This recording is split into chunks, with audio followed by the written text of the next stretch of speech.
Hey, everybody. Thanks for joining us for another webinar. This one's going to blow your socks off. We're talking about 7 insanely counterintuitive things that you can do to make your sales demos work better, to make your product demos lead to more purchases. Chris Orlob is with us. He's from Gong. He's the senior director, product marketing at Gong. I like to call him Professor Orlob because he's always dropping knowledge that who knew we could have uncovered these insights. So Chris, slippery slope to be calling me a professor, man. Slippery slope. Well, that's where I live dangerously. Cool. All right, before we start getting questions about it, I want to cover just a few quick things up front. We are going to record this for everybody. So if you get interrupted or you just have to jump, don't worry. We will send it to you almost immediately after this is over. So you'll get the recording. Feel free to share it with everybody. And if you have questions for Chris, we're going to try to save him till the end because he's got an awesome flow planned and I don't want to interrupt him, but we will leave time for questions. So if you have questions, get that Q&A box open. In fact, actually bring that up right now. And if you guys want to just let us know who's here. I don't want this to feel like it's an empty room. Like, let's make this a conversation. So tell us your name and your role in the Q&A box. And if you guys really want to use the chat feature, feel free. Just know that me and Chris aren't looking at it. Who do we got? He's an account exec. Oh my God, everybody's here. One big happy family. I can't give all of these shout outs, but it's so nice to see you all. I can't even read this fast. Wow. I can't even read, so you beat me. Jackie Hartel from Raven 360. Hi, Jackie. Philip Giles, senior sales exec. Blair from Inside CRO. Wow, everybody, we're so excited to have you. You're going to learn some awesome stuff from Chris today. And without delaying it any further, I'm going to hand it over to him. Cool. Well, thank you so much for having me. So what we're going to be covering today is 7 elements of insanely persuasive product demos. And each of these elements is what you could say, each one is a little bit counterintuitive. And each counterintuitive element that you're going to learn on this webinar is paired with an intuitive principle that most people do that actually leads to failure. Okay, they lead to failure. So we're going to talk, there's going to be kind of like a mirror going on during this webinar. We're going to talk about 7 mistakes people very commonly make during their product demos that cause failure, even though they feel like the right thing to do. And then we're going to talk in parallel to that about the 7 things that make your sales demos or your product demos insanely persuasive. So sales demos or product demos feel easy and intuitive. They feel like that, especially if you are armed with a lot of product knowledge. But they only feel that way. They're not actually that way. And the reality is that sales demos, at least effective sales demos, are not easy and intuitive. They are hard and they're counterintuitive. So they're counterintuitive. And I think it is worth dwelling on this word for just a minute because there are some very kind of scary implications with that word if you're not armed with the right knowledge to have a persuasive sales demo. And the reason this word, this counterintuitive word, is kind of scary is because if you don't understand the counterintuitiveness of an effective demo, you will be led down the wrong path by your own intuition. You will do things that lead to lost deals, and what feels right will cause you to lose deals. So here is just one example of how using your intuition, your untrained intuition, can lead to lost deals. It feels intuitive to do a ramp-up style product demo. And by that, you're saving the best for last. You have a grand finale at the end, and you're quote unquote building anticipation throughout the product demo until you really just nail them on the head. I just totally butchered that phrase, but you guys know what I mean. I know what you mean, yeah. Building towards something, some showmanship. Oh, just wait till you see what's next, the big bang at the end. Exactly. Now here's an example of how a typical sales rep would approach a quote unquote product demo. Let's say you're a sales rep and you're pitching to some politician that you want to build a city somewhere in the middle of nowhere in South Dakota or something like that. And your approach is to build anticipation. You say, hey, Mr. or Mrs. Politician, we'll say Mrs. for this example. Hey, Mrs. Politician, we have got this great plot of land. It's a beautiful plot of land. It's super green. And that's how this project gets started. Well, as we undergo development, after a few years, we're going to have some sidewalks, we're going to have some streets, some trees, and hell, we might even have our first stoplight in this town. A few years later, after some heavy development, we'll have our first batch of residences, and maybe we'll even open up a McDonald's. Progress is in the air. And you know what? After about a decade of investing in building this city, we'll have a thriving community, a vibrant economy. It's going to be gorgeous. Well, to the untrained eye, that felt like the right approach to do. We were starting with something small and getting bigger and bigger, and we were building anticipation for this grand finale, which is this gorgeous city. But the problem is Mrs. Politician is busy, and it probably took her 20 minutes to sit through that pitch and to get to the point. All the while, you thought you were building anticipation, and she was sitting in a bask of frustration waiting for you to get to the point. You ended up losing the deal to somebody who took the counterintuitive but effective approach, which is they started with the last part of the demo first. And they peeled back the conversation to Mrs. Politician's level of interest. They said, all right, so here's what we're going to do. We're going to build this, what we're looking at here. We have detailed plans for achieving this, and I am happy, Mrs. Politician, to unpack those plans to the level of desire, or to the level of detail that you desire. We have just smacked her over the top of the head with the end result. We have started with the grand finale rather than finished with it. And because we did that, we won the business from the first sales rep. And now, if she is extremely detail-oriented, she's going to ask question after question after question, and she's going to get into the level of detail that she wants. But it's not up to us to determine what level of detail orientation she has. Maybe she doesn't really want that much detail. She asks 2 questions and says, you know what, love it. I have my stamp of approval on it. Let's do it. I love that. And you know what? My favorite thing about this is how you've framed it as counterintuitive versus intuitive, because I think like to a seller, it feels intuitive to tell like a narrative, right? Like beginning, middle, end. Right. But to the prospect, it actually feels more intuitive to hear first, like, where are you taking me? Yes. Yeah. Especially a busy prospect. Yeah. So it's counterintuitive to the seller, but this is about getting on the same plane as whoever's hearing the pitch. Right. Now, the majority of the insights we're about to share with you are based on data. And if you are a Gong, if you're part of the Gong audience, you're probably familiar with our methods. We've recorded, transcribed, and analyzed at this point far beyond 3 million recorded demos and sales conversations that are typically done over Zoom or GoToWebinar. And here's how this works, just to high level for those of you who have not been familiarized with our research. We record these demos, we transcribe them, and we analyze them with AI, separating the seller and the buyer to identify selling behaviors and buyer behaviors. We also analyze the video, so we're identifying what was shared during like your typical web conference platform, whether it was like a slide deck presentation, product demo, face-to-face webcam, and then we correlate all of this data that the AI is able to identify with success outcomes. Typically, that is found in the CRM, close rates, average deal size, sales cycle. And that helps us give a data-driven view into what is actually working in sales. And while all of this is correlation and not causation, I would be very careful to stress that.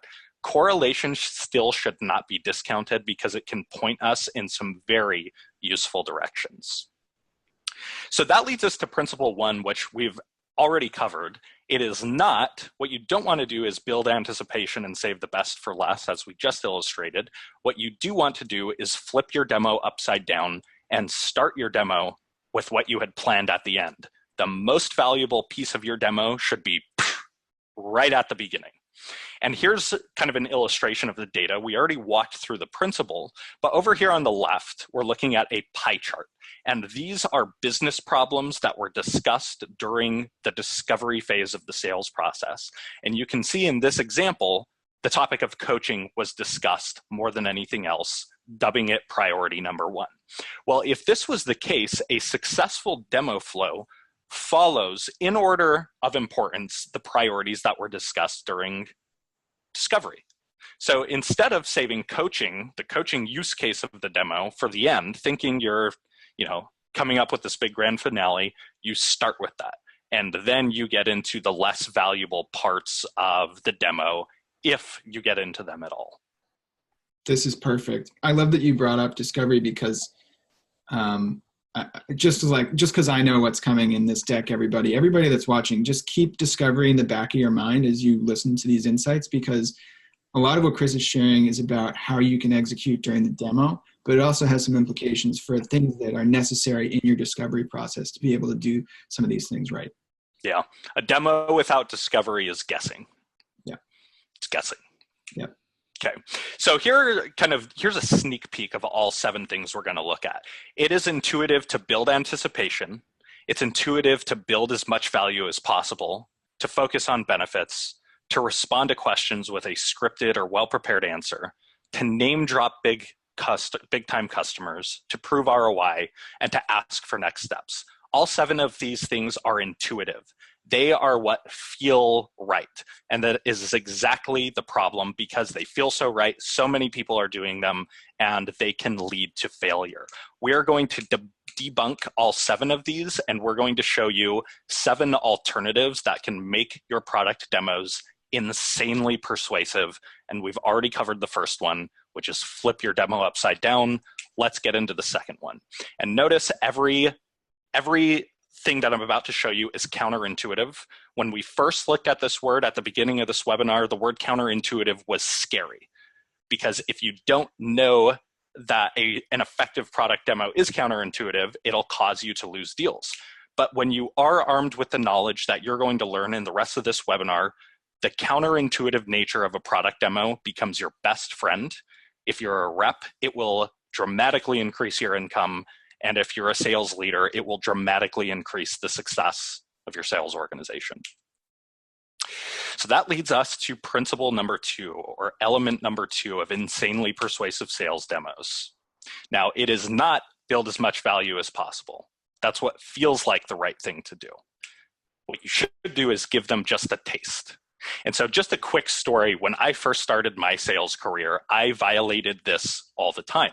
I was a rep, and I thought logically that the right way to win somebody was to show them as much of my product as possible, framing it in the most positive light as possible all the way through, thinking that the more I showed them, the more I was justifying the cost. It's like, we could do this.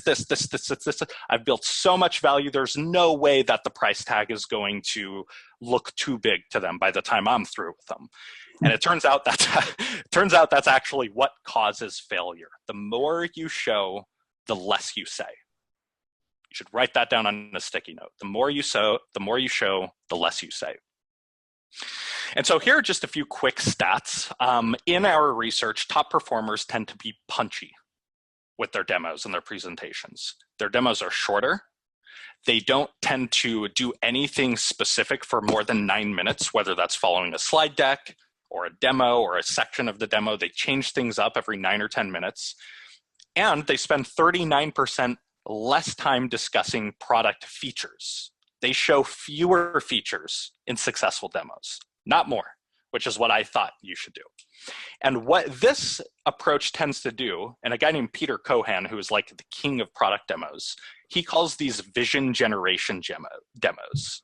They're not a product tour or a tutorial.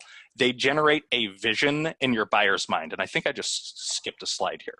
And the way you create a vision in your buyer's mind is you stimulate their imagination. You just show them a little bit of your demo, because if you show them everything, you're not leaving anything up to their imagination, versus just showing them a few parts.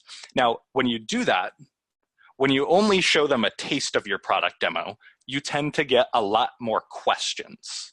And that is a good thing. So maybe you just showed them the most important part of your product feature and you just describe it as concisely as possible.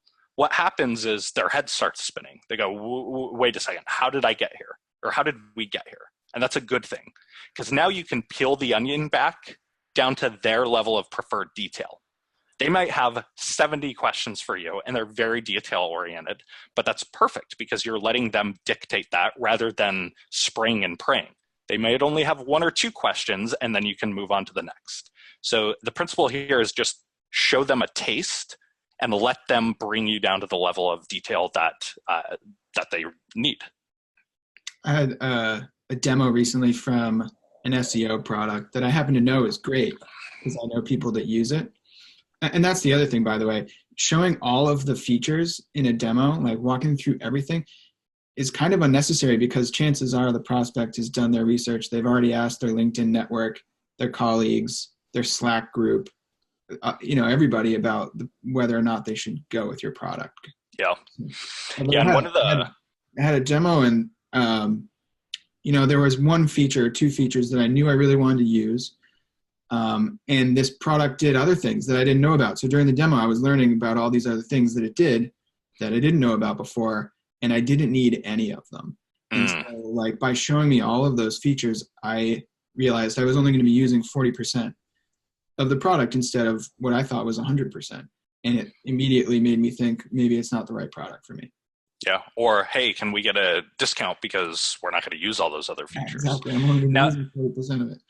Now, I do want to make one point. There are certain situations where showing a person parts of your product that they didn't know even existed can be valuable, but you have to set the stage for that to resonate. You have to educate them so that by the time you show them that part of your product, they're going to value it versus just showing them a complete tour of your product, hoping that, the whole is going to be greater than the sum of the parts. And the more you show, the more value you're quote unquote building. Yeah. Yeah. In my case, they had done the discovery. They knew how I wanted to use the product, and they were still showing me things that they knew I had no use case for. Cool. Yeah. Now, the principle here is you can think of your messaging, the voiceover that goes with your demo and the number of screens you show is like a glass of whiskey. So if you pour just a few drops of water into a glass of whiskey, you've got a night to be reckoned with. I'll put it that way. But if you flood it with too much water, which is the equivalent of showing too many screens, too many features, and talking too much, you dilute your message. And the more you say, the less people remember. All right, so that leads us to principle number 3 of having insanely persuasive sales demos.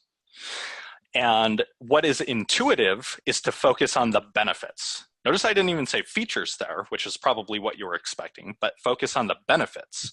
And I would argue there's something much more powerful you can do before you ever talk about benefits, and it is to focus on tearing apart the status quo so that benefits have a fertile ground for landing. And that leads us to this behavioral economics principle called loss aversion. And loss aversion is this principle where people will work twice as hard to avoid losing something than they will to gain a benefit. I heard a story about some CEO of like a financial advisory company, and he was giving a speech about like career advice that he learned from being a financial advisor for so long. And he said, if you call a multimillionaire at 5 a.m. and you tell them, I have an opportunity for you to make $20,000, but you have to act right now, they're going to curse you out and hang up the phone because you're selling a benefit.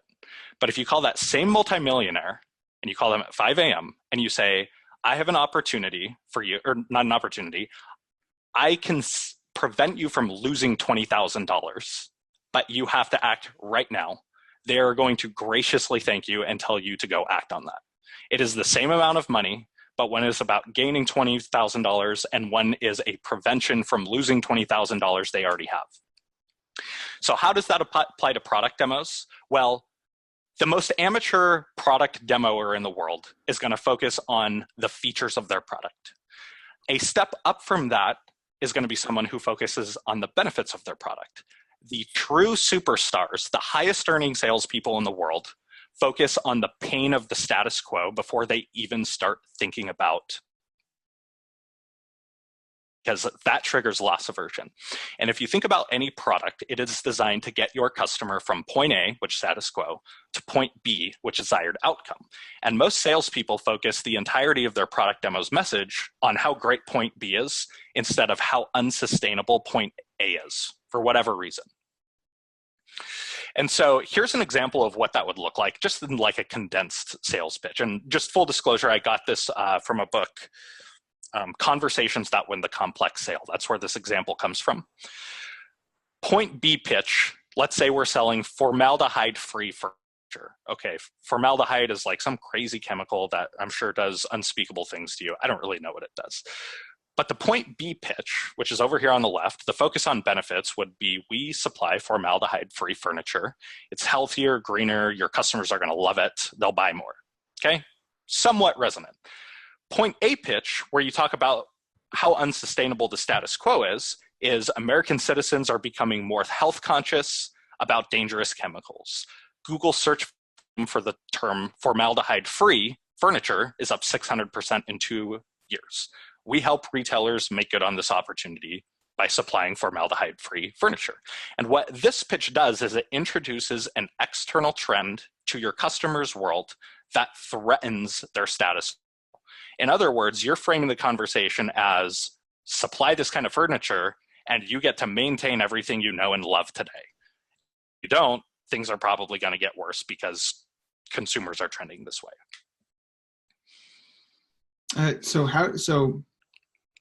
See, I'm imagining a salesperson approaching me and basically telling me everything I'm doing right now sucks. Right. So like, how does this fear, uncertainty, doubt, I don't know if you would call it a fear, uncertainty, doubt approach. Yeah. Because it's, I don't know, like what's the balance between to kind of trashing the status quo? Do you have any tips on how to do that delicately? Yeah, I have one specific technique, and it is to introduce an external trend that's happening that threatens their status quo that is of no fault of their own. Right. So our example here at Gong is we say how you sell has become more important than what you sell. It's no longer sustainable for you to win against your competition by relying on your product. You have to have amazingly good sales conversations. And then we introduce this external trend that makes that happen, which is the world has exploded in competition.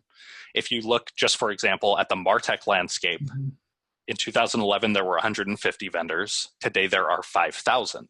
That is a big jump. Great products aren't going to cut through that clutter anymore. You have to have amazingly good sales conversations. So really the tip is don't trash the buyer. Don't trash anything about them. Introduce something that's happening in the world that threatens their status quo. You're not threatening their status quo. Something else is. Something out there in the world. Right. Okay, so my Zoom thing is in the way. What's this? Principle number 4. Principle number 4 of having insanely effective sales demos. It feels intuitive to respond to questions with well-prepared answers. That's not necessarily a bad thing, but even more powerful is to maintain control of the conversation and defer certain questions or deflect certain questions in a particular way. And so here's one example. Top performing salespeople during their demos dictate when pricing is going to be discussed during the course of that demo. And you can see this red line surges toward the end of the demo, which is what the trend that successful demos follow. And they do not talk about pricing until the end. The principle there is to establish value before you talk pricing, because now that pricing will be anchored and compared to the value that you've demonstrated so far. And so you can see what happens here toward the beginning is pricing questions tend to come up. The customer says, oh, this is cool, you know, you're 5 minutes in, but what's the price? And unsuccessful salespeople will tend to answer with the price then and there. And now, armed with pricing information, the customer goes through the rest of the demo kind of tainted in that way. Instead of being exposed to value first, they're price first, and that greatly affects their perception. And so tactic here is to maintain control of the conversation. You set the agenda and prevent that question from ever coming up. by setting a contract up front. You say, we're going to cover this, this, and this. Once we go through this, I'm going to give you pricing information. We'll save that discussion for the end. Is there anything you'd like to add or remove from that agenda? 99% of the time, they're going to say, nope, let's get going. And you've successfully avoided them asking for price before you've established value. So this is like a good way to balance when you start peeling back layers of the onion, right? You've given them the taste, and then they start asking different levels of questions. You know, eventually they may ask about price, but if you tell them up front, you will discuss pricing at the end. Maybe you've preempted them from asking that too early. Yeah. And it's always a lot easier to prevent that question from coming up than to try to deflect it like after it does. It's, you know, it's like they ask for pricing 5 minutes in, and it's this friction, like full of friction interaction where you're like, happy to share price with you. Do you mind if I get through the demo first? And then they're kind of like, I mean, I guess. And you can tell they're like a little bit annoyed with that tactic versus just, look, I'm going to tell you price. We're going to go through the demo. We're going to talk about price at the end. And if this makes sense, we'll discuss some next steps. How does that sound? And that tends to work out a lot better. One thing I would say about this is there are many exceptions to this principle. Okay, sometimes you might sell a SaaS product or another product that is like, you know, it's fairly low ticket, where it might be okay to tell pricing up front. In fact, you might even have pricing on your website. So you kind of have to be the judge of this, but in general, it's always better to establish value before price and maintain control of the agenda of the conversation, so long as it's an agenda that aligns with the needs of your buyer. Right. Now, the next part of maintaining control of the conversation is not letting objections derail you. Any demo, whether it's successful or unsuccessful, is going to have some sort of objection or concern. And the way you not only address the objection effectively, but maintain control of the conversation is to respond to objections with a clarifying question. You can see, according to these charts, that is what successful salespeople do most of the time.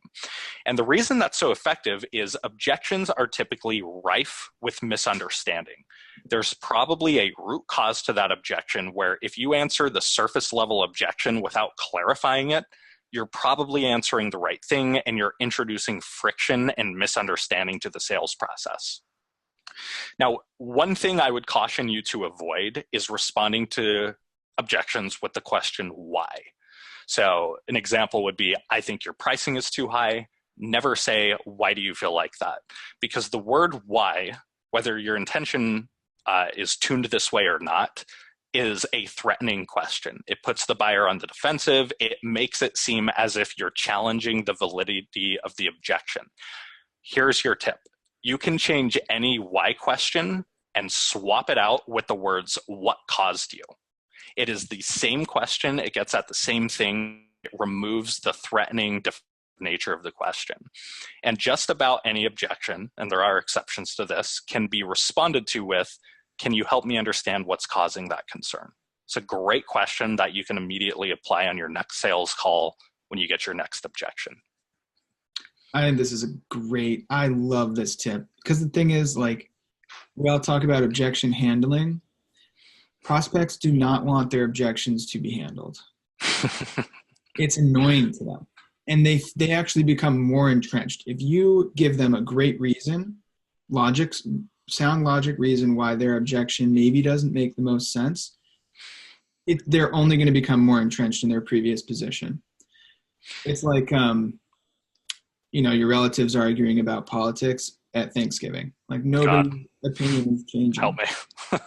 But if you just seek to understand it in like a non-threatening way, I love this. Can you help me understand what's causing that concern? You're just seeking to understand. Just help me be in your team. I want to help make sure this is the right purchase for you. Yeah. And by the way, we have an objection handling course just chock full of actionable tips like this for I know you just said you hate this word, but handling objections. So if anybody's interested in really growing your skills and mastering objection handling, take a quick screenshot of this slide and go to the link that I have provided below, and you can register for the course. It is rich with tactics and strategies for handling objections in the way we've talked about.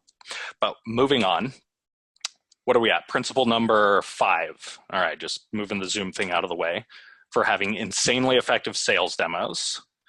So it feels intuitive to name drop some big time customers. We work with Walmart, Marriott, we work with Nike. That's what feels intuitive, but it leads to failure. And the right thing to do is avoid generic social proof like this, like the plague. And so here's a little bit of data. When a sales rep uses social proof techniques, telling customer stories, name dropping customers, in general, there is a major drop in close rates by 47%, which is very counterintuitive because any salesperson or marketer is trained from the beginning of their career that social proof is a good thing. Well, I'm not saying social proof is a bad thing, but what I am saying is that it is a sales technique that is akin to playing with fire. If you don't know how to use it, you are going to get burned. But if you do know how to use it, it can be very interesting, and it's like bringing a flamethrower to a stick fight. You can close dramatically more deals by using social proof in the right way, but most people are not using it the right way. They are spectacularly misapplying it. And here's how most salespeople use social proof throughout a demo.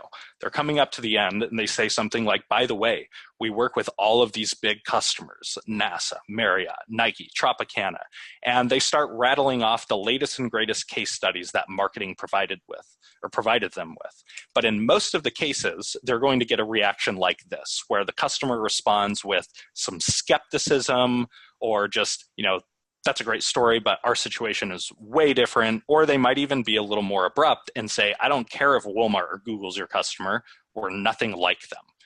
And what that causes is alienation.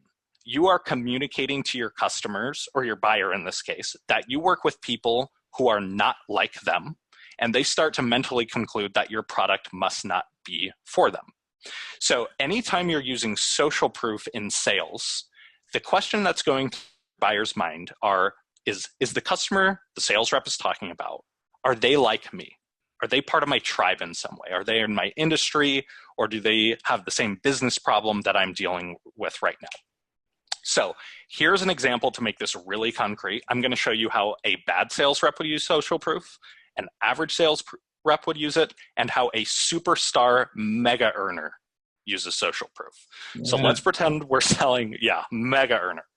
Let's pretend we're selling marketing or to a marketing software company like Marketo, Eloqua, those types of companies. We're selling to that organization.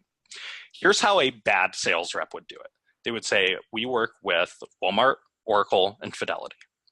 What the decision maker of this MarTech company concludes is, none of these companies are really like me, so I don't think I'm the best fit for this product. Here's how an average seller would do it. Say we work with Marketo, Oracle, and Instapage. We've just successfully listed 3 companies that are at least vaguely in our buyer's space.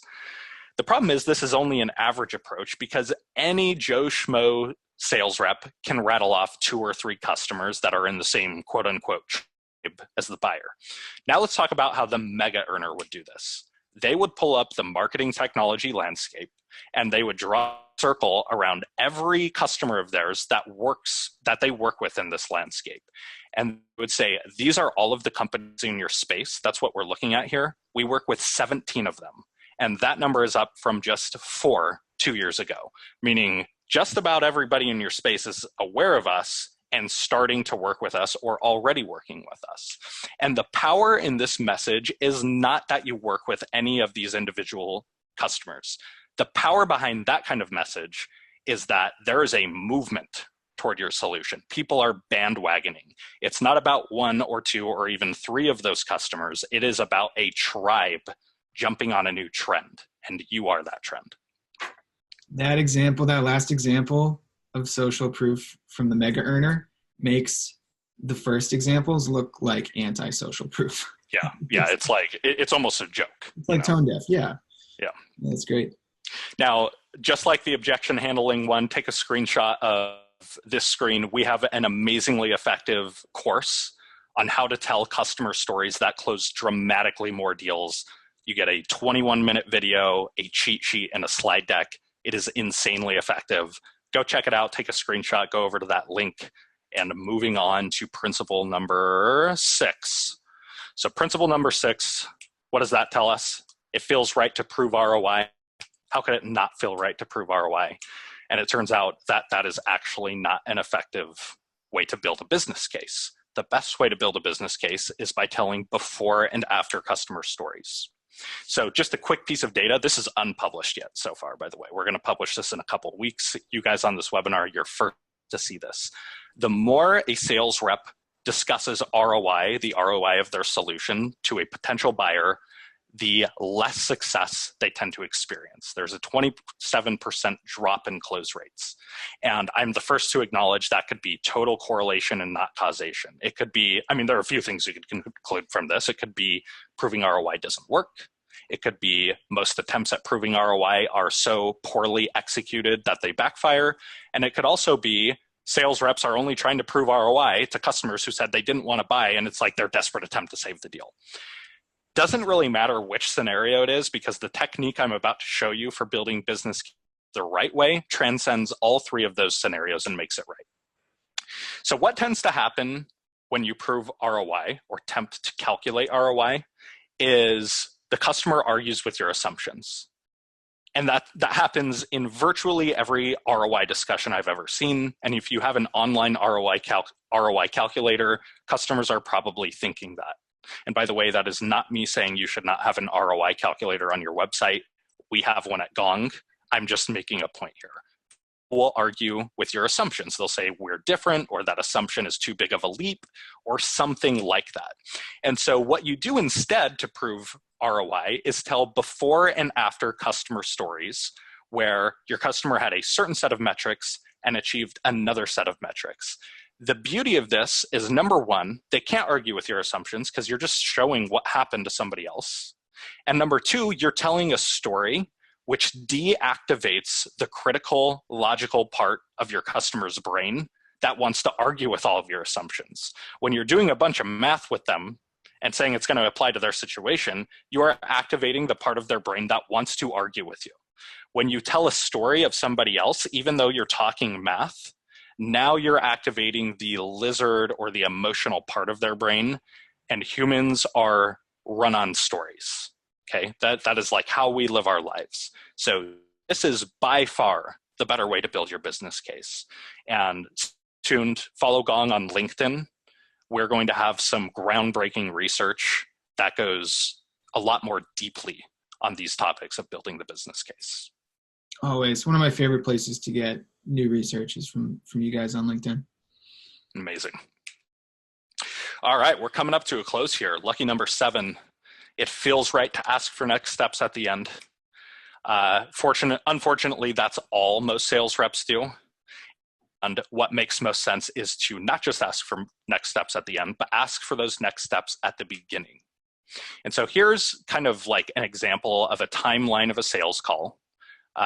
This is like a little bit of a clunky graph, but each one of these are a timeline of a sales call, and the yellow shows us how long was spent discussing next steps at the end. And we can see that in the shortest sales cycle deals, 53% more time was spent discussing next steps at the first introductory meeting.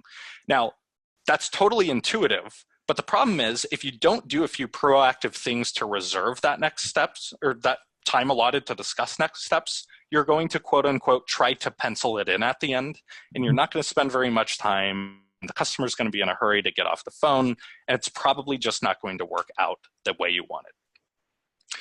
A quick couple stats before we get into the technique to do instead is close rates actually decline by 71% if you don't discuss next steps at all at the end. I think that's intuitive to most people, except I would bet that most people underestimated how big that drop actually is. And you can see here what's a little bit disturbing is that next steps are not covered nearly as often as they should be. So we're lightly covering next steps most of the time. A quarter of the time we don't do it at all, even if the deal's qualified. And only 17% of the time do we really devote that thorough amount of time really mapping out what this project plan is going to look like for the customer. So yeah, go ahead. Sorry, when you say 53% more time on faster deals, do you know Or do you guys have data for how long that is? How much time is actually being spent discussing this stuff?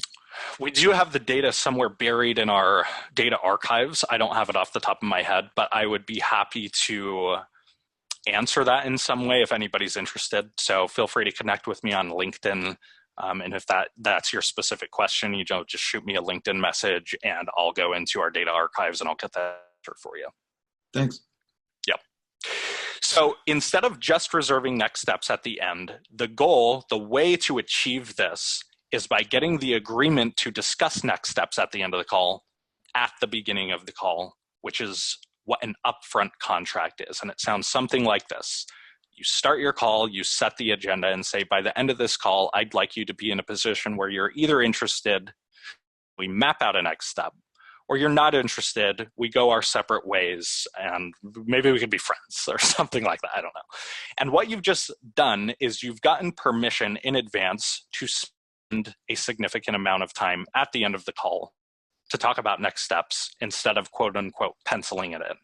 And by the way, just a quick language tip, never use the words pencil in when you're trying to secure next step. It is really weak language. That's a good tip. I love how actionable you make these tips, Chris. Well, that brings us to everything. So we have covered 7 elements of insanely persuasive product demos. If you're a sales leader listening to this, you know that product demos are an important part of your sales conversation puzzle, but they're only one part of it. And to have insanely persuasive customer-facing conversations, I would urge you to go check out a demo of Gong. Go to gong.io/demo and you can see how this technology can help your entire team have insanely persuasive demos, discovery calls, objection handling scenarios, etc. But with that, I don't know about you, Colin, but I think we're good to open it up to some Q&A. What do you think? Yeah, I think we've got some time and we have some good questions too. Right. So here's one about pricing. So somebody asked, what happens if a prospect only wants to talk about pricing? That was Fabian Ramirez. Thanks for the question, Fabian. So I'm only going off of my personal experience here. There could be many exceptions to this, but that tends to happen and somebody is adamant about getting to price right out of the gate in the sales process before even getting to anything else. They have typically already decided to buy from your competitor and they're doing their due diligence of price shopping and you probably don't have a qualified deal. Yeah. That's what I've seen. So similar question, in that case, somebody's kind of throwing your agenda out the window and they have their own agenda. Maybe they aren't telling it to you, but they're just there to do something else. So what if somebody, a lot of what the tips you discussed hinge on your ability to set the agenda at the start. To say, Let me discuss pricing later. I want to show you a few things first. To say, we're going to have time at the end to set up the most important next steps that make sense. But what happens when somebody challenges your agenda in another way? That's great. And in fact, you should set the agenda with the buyer at the beginning. You don't have to be, just hard-nosed about keeping exactly what you plan to cover. But the point is to set the agenda. And I would even set the agenda at the beginning and then pass it over to the customer and say, is there anything you would want to add or remove from that agenda? Because that makes them feel like they're in control, but really you're still in control because you're setting the agenda. Now, most of the time, they're not going to have anything, or they might have something that is actually beneficial for you to know about. Yep. Very times will they say, we're going to take a 90-degree turn and we're just going to talk about price right out the gate, and then I'll decide if I'm interested.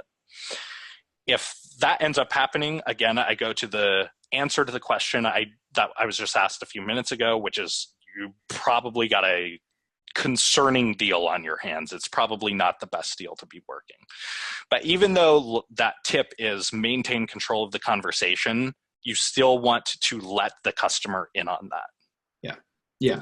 So control doesn't look like you talking all the time. Control looks like you getting buy-in on some small things like what's this conversation going to be about? Mm-hmm. It's having a plan. It's having a plan, right? Yeah. And if your customer wants in on the creation of that plan, that's actually a good thing because now they have a sense of ownership over it. Cool. That makes a lot of sense. So we talked a little bit about the importance of a good discovery at the beginning of this. And we got a couple questions throughout actually that I think have to do with discovery. So for instance, where'd it go? We have to rediscover this. I have to rediscover my discovery question. I'll go to a different one. It's going to come back to me. So is there a data proven like ideal demo flow? This is from Alex Wickwire. Is there an ideal demo flow for qualifying questions or like conversation balance between rep and prospect during a demo? I'm guessing they're talking about the talk to listen ratio, which Gong is pretty famous for publishing. What we found is that the talk to listen ratio for a successful demo and an unsuccessful demo is more or less the same. It's about 65% of the time. And so what that tells me is, yes, you don't want to steamroll your customers. You know, if you get up to 75 or 80% of the time, that's a bad thing. But there's a lot more to running a good demo than just talking as little as possible. It's everything that we've covered here. Discovery is different though. The difference between a successful discovery interaction and an unsuccessful one, very different talk to listen ratios. Yeah. Very different. Right. So to the extent that, you know, a good demo relies on good discovery, how much do you think top performing reps are doing additional like on the fly discovery during the demo and then always conversation? Yeah, always. So discovery is not an event, it's a process. Right. It's something you're continually doing and redoing and reevaluating through the entire sales process, not just discovery and demo calls. But you also want to remember not to make it seem like you're interrogating the customer. Okay, the principle to follow is have a strong two-way dialogue. Yep. That means two things not to do. Overly pitch, but it also means do not be interrogative. You know, have a conversation. Don't just, you know, shine the light on their face and question and question and question. Yeah. Tell me your budget. Yeah. Bam.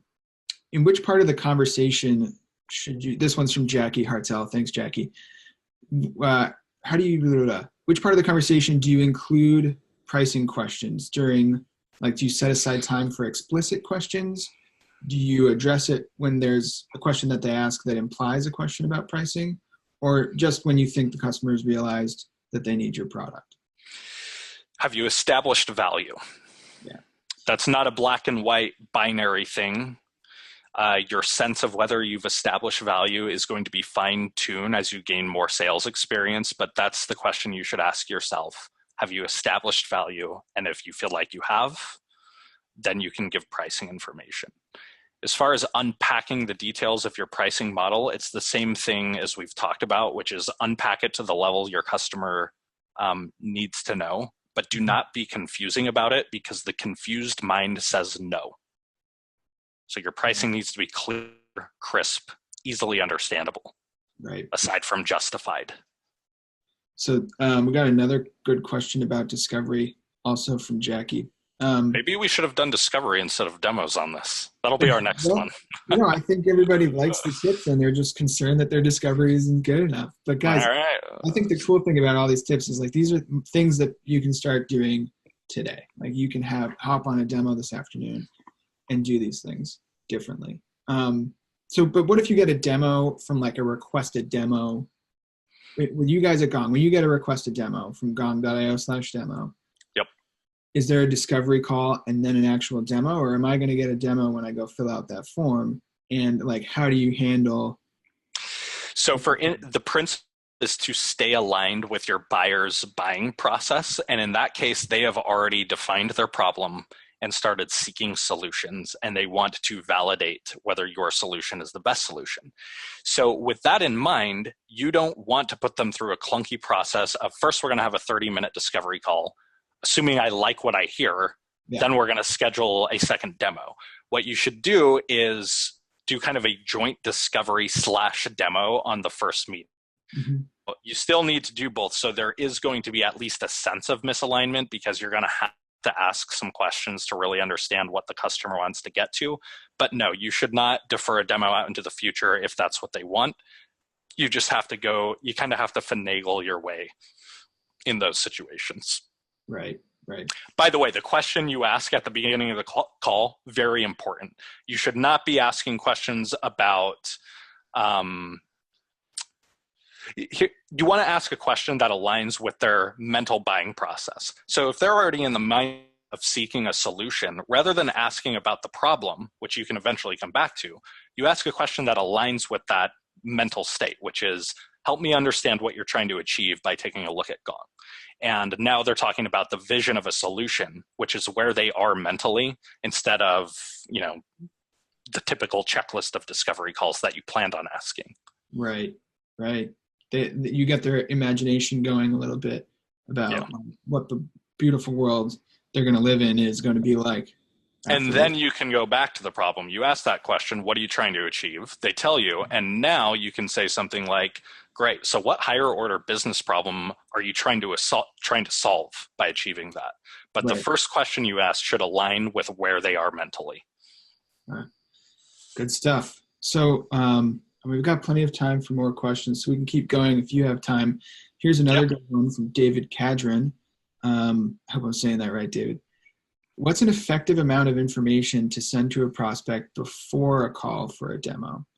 And we had another question earlier that actually may link up with this. And the question earlier was, should you send the agenda in advance? So like, how do you queue up the demo beforehand? I think it's worth experimenting with that. I think it's going to be too different. Like everybody's sales process or every company's sales process is going to be too different for me to give a one-size-fits-all answer. I can't imagine a negative reason to sending an agenda before the call via email and saying, let me know if there's anything you want to add or remove from this. I have seen some sales leaders send their sales call deck before the meeting even starts. They send it to the prospect and say, if you have time, go over this and let me know what you want to discuss when we get on the meeting. And sometimes they'll look at like slide 2, 7, and 12 and be like, that's something I want to talk about. That is. And now you've got, so, I mean, I don't see a negative to doing any of these things. I would say try it, see what results you come up with. Yeah. And again, like, I think some of these questions, people, we all want the silver bullet, guys, but just remember that a lot of this is correlation, and really all of this is worthy of testing yourself. 100%. This is Chris's data from analyzing 3 million calls, but that's across a few industries, companies in different growth stages. You can test this out for yourself. I think the principle behind all of this is that data should lead your decision-making, including how your reps are executing their calls. Dude, you nailed it. Data should lead your decision-making. It should not dictate your decision-making, though. Right. Use your judgment. And with that little lecture on the importance of data, it looks like we can stop to the questions. Everybody, thank you so much for joining. I thought it was a lively discussion. You guys asked amazing questions. Chris, thanks so much for sharing all your genius insights from your 3 million calls. Lydia Sugarman said this was a great demo. And we've got tons of thank yous rolling in. So thank you so much. The whole community really appreciates you being here. Feel free to connect with me on LinkedIn. I'm an open networker, as they say, which is a really weird thing to say, but too bad this is being recorded. Saying it anyway. It's fine. It's fine. We'll edit it out. We'll take care of it, Chris. Thanks everyone for stopping by. Keep your eyes open for more research from Gong and more webinars from Sales Hacker in the future, and we'll see you soon.